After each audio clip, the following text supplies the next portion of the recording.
এই আগ্রাসন থেকে মুক্ত হওয়ার সকল অঙ্গীকার এবং সংগ্রামকে এগিয়ে নেওয়ার জন্য নজরুলের গান, কবিতা, লেখা, প্রবন্ধ আমাদেরকে উদ্বুদ্ধ করে যাবে, আজীবন উদ্বুদ্ধ করে যাবে।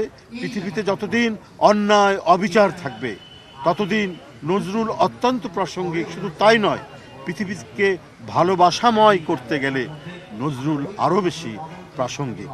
আমি আপনাদের সামনে শুধু এটুকুই বলতে চাই যে যে প্রত্যাশা নিয়ে, যে আকাঙ্ক্ষা নিয়ে জুলাই আগস্টের যে মহাবিপ্লব এবং তার আগের 15 বছরের যে রক্তঝরা আন্দোলন, এই আন্দোলনের প্রতিটি মুহূর্তেই তো নজরুল আমাদেরকে উদ্বুদ্ধ করেছে।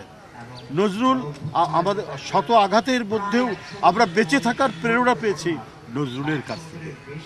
তাই আমরা বলবো যে আজকে কেউ কেউ বলছেন, সাবেক একজন উপদেষ্টা বলেছেন দুজন উপদেষ্টার ব্যাপারে যে এইটা তাদের কি পদত্যাগ চাওয়াটা ঠিক নয়। কিন্তু আমি যদি বলি যে অন্তর্বর্তীকালীন সরকার, এটা তো একটি তার যে বৈশিষ্ট্যটা হবে তো নিরপেক্ষ সরকার। 65% পর্যন্ত বিদ্যুৎ সাশ্রয়ী হাইসেন্স এসি। হাইসেন্স।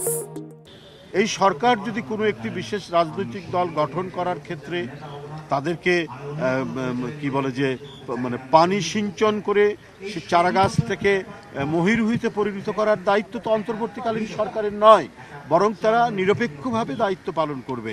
তো সেই ক্ষেত্রে যদি কোনো উপদেষ্টা তিনি যদি এসপিকে টেলিফোন করে বলেন যে ওখানে বিএনপির লোকজন যারা আছে তাদেরকে গ্রেপ্তার করবেন, ওরা যেন কোনো অ্যাক্টিভিটিস করতে না পারে এবং অন্যান্য কার্যক্রম করতে না পারে, তো তখন তার বিরুদ্ধে পদত্যাগের দাবি উঠবে না?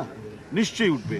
এবং চলমান সংকট ঘনীভূত করার জন্য আমরা শুনেছি এই সমস্ত উপদেষ্টারা তারা ভূমিকা পালন করছে। কিন্তু এই সরকারের ভেতর থেকে যদি পার্টিজন দলমন্যতার আমরা যদি আভাস খুঁজে পাই, বৈশিষ্ট্য খুঁজে পাই, তো সেখানে তো আমাদের প্রতিবাদ করতেই হবে।